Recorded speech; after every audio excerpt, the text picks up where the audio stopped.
Hey y'all, it's Laura and welcome to another Cocoa Vanilla Studio layout. This one is a really fun 12 by 12 using this really bold background. Now I am a huge fan of red and red tones, aka pink. So when I saw this absolutely gorgeous sunset style gradient in the Sunkissed collection, I knew I was going to end up using it as a background in one of my layouts. So this particular layout uses a cut file from Liz Longest Designs, which is a cut file shop on Etsy that makes a number of their own cut files, but also sells pre-cut cut files, which is where I get mine. I don't have a cutting machine, and so that's just where I get them. But this particular cut layout is featuring my daughter and my husband, and they are planting a tree in our backyard. There's a bit of a story behind this, but quickly, what I am doing is using this beautiful green to blue gradient paper to back all of these beautiful leaves.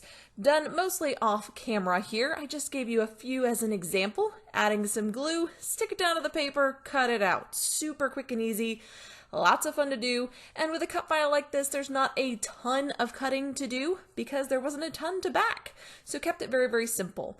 Now to make my photos pop, I am going to put them on this beautiful dark wood grain paper that will stand out quite a bit because it contrasts the bold colors in the background. Using a neutral is a great way to contrast strong colors. So if you feel like the background is too much, you can do things like using white, like I did here. So white is of course a neutral color, and that helps that background to have a purpose and to give it some dimension and structure with this gorgeous design, but also too it calms it down just a little bit. The nice thing about this deep dark wood grain paper is that it draws your eyes into my photos. Now another thing you may have noticed is that the photos I've chosen do not have these broad, bold reds and oranges and yellows. It just has a little of the pink, and that is intentional. It's also intentional that I'm putting my photos in that pink striped section so that it is nice and cohesive. But I want you to keep in mind that my intention here is to make my photos pop. So even though I'm using this bold, beautiful background paper, I want my photos to stand out. In order to do that, I have to use a little technique that I called color avoidance. So the broad, bold color in my photos is this nice light green. I am not going to be using much of that in my background. You'll notice that the leaves that I've chosen are actually a dark green, but this nice light bright green does not exist in the background. Therefore, the only place that it exists on the layout is in my photos. And that means your eye is going to be drawn directly to where that color exists only in the photos. And that's how you make the photos the focus of a layout, even with all this bright, busy color. Now, this beautiful background is essentially just leaves. There's a lot of leaves happening in this gorgeous cut file. And I decided this was perfect for the Sunkissed collection because it's filled with these delicious florals. I am a huge fan of florals. If you follow me, you know this. And the florals in the Sunkissed collection are just chef's kiss. Perfect. Love them. Not only are there individual florals, which I love because you can cluster them yourself, but there are also groups. There are also clusters made for you. I fussy cut all of them because they are just so pretty.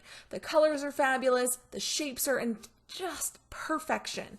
So this is a great layout to use these on because I can create several smaller clusters around the background of the page. And these are just very minimal embellishing, really. My heavy embellishing will of course be around my photos because again, we're keeping the focus on the photos, but you can add these smaller pieces to the background and they add just a nice bit of detail work. I'm a big fan of adding details to layouts. I like all those little bits and pieces when you get to the end of a layout and you add the scattering pieces and the splattering, the enamel dots and the nouveau and the little punch stars and hearts. I love that part because that detail work to me takes a layout from good to amazing, and I love that process and I love seeing that happen on my layouts. So a little bit of detail work goes a long way. I usually do my detail work in two forms with scattering and splattering, but you can do it however you like, whatever you're most comfortable with. So I am creating these little embellishment clusters all around the page. One thing I'm keeping in mind here is to vary the size of the clusters. So the one at the top left is quite large, it's pretty far away from the photos, and it has a little bit less of a cut file to work from up there, so I could go a little bit bigger. Down at the bottom right, however, that's a busier area of the cut file and it's close to my photos. So I've done a smaller cluster there so it doesn't draw too much attention away, and the overall balance is the same to the one at the top left.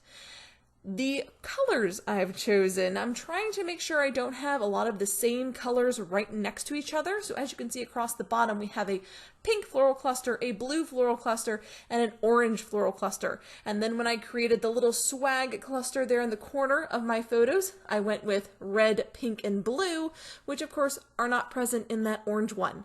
So just trying to vary my color as much as possible, making sure I don't have the same colors right next to each other, just makes it a little bit more interesting. Now, alternately, if you wanted to limit your color scheme, you could absolutely do that by just kind of mixing and matching. So finding a way to balance the colors. You could do a yellow on top and a yellow on the bottom. You could do a blue on the left and then a blue on the right. So working from opposite sides of the page, that way you're creating balance of your colors across the entire layout. Now, as you can see, I've kept this fairly simple overall. That was definitely my intention, because with a big bold background paper like this, and then my beautiful cut file filling in the rest of the space, you don't really need a lot. There was one particular detail that I really wanted to include on this layout, and I'm so glad that I did. And it is these teeny tiny little rainbows from the ephemera pack. There's quite a few of these little buggers in the ephemera pack, and I love them. So I decided I was going to include a little rainbow on just about every cluster. So as you can see, I'm flipping through, I'm looking through, what do I got? What do I got? And then I find one of the rainbows and I'm like, oh, yes, we need rainbows on this layout. It's perfect. We've got a rainbow of color. We need these cute little rainbows just tucked in to my floral clusters. That is a particular detail that I really enjoy doing. I love tucking in unexpected things into floral clusters and wreaths. I have in the past tucked in small dog icons amidst my florals when it was a picture of a dog that I'm scrapbooking. I have tucked in winter garments into a floral wreath when I was scrapping about snow, and I think that's a great way to use up trickier icons if you have those in your stash as well. Tuck them in amidst the florals. No one will ever know, or well, they might know, but it's cute. It works. It's a great way to get those super tricky icons onto a page and not just sitting in your stash. Now, to finish off this layout, of course I need a title. I'm a wordy girl, love all the words, gotta have a title. And this love glitter word fit so perfectly in this spot. Right on top of my little word phrase, right between my photos, it was perfection. And it doesn't stand out terribly much, which is great because there's already so much going on in this layout. Now, again, my title stays nice and close to my photos. Why? To keep the focus on the photos. You can certainly do a larger title or some sort of heavy title or long title in other places, but keep in mind what's happening in your background. When you have a busy layout, keep the rest simple. If you have a simple background, you can go wild and crazy with your embellishing, with your titling, with your detail work. But it's all about finding that balance. So now I decided to bring in some of these beautiful wood veneer buttons with the lovely epoxies inside, and I've popped a few of them onto some of these clusters. I really like these little wood buttons. They are pretty dimensional, but they add such a really cool element to the page, and it's such a neat detail. I do, however, pull the foam off the back personally because they stand up pretty high with the foam on top.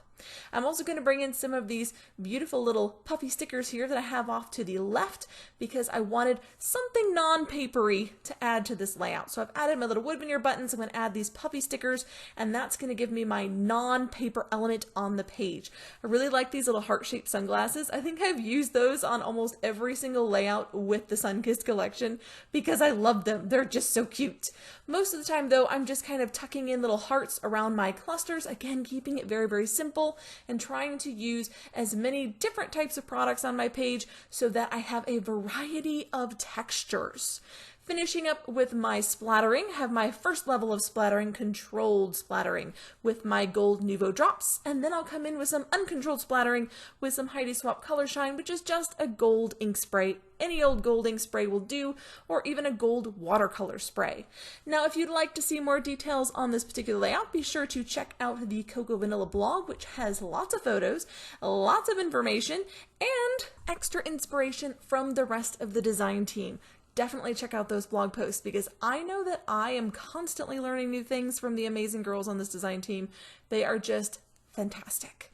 Well, that's about it for this one. I'm just going to be adding splatters in the background as much as possible. Really love a gold splatter on a dark background. And while on camera this doesn't show up terribly well, you will see in the still photos at the end how beautifully this gold pops on that background. Until next time, bye y'all.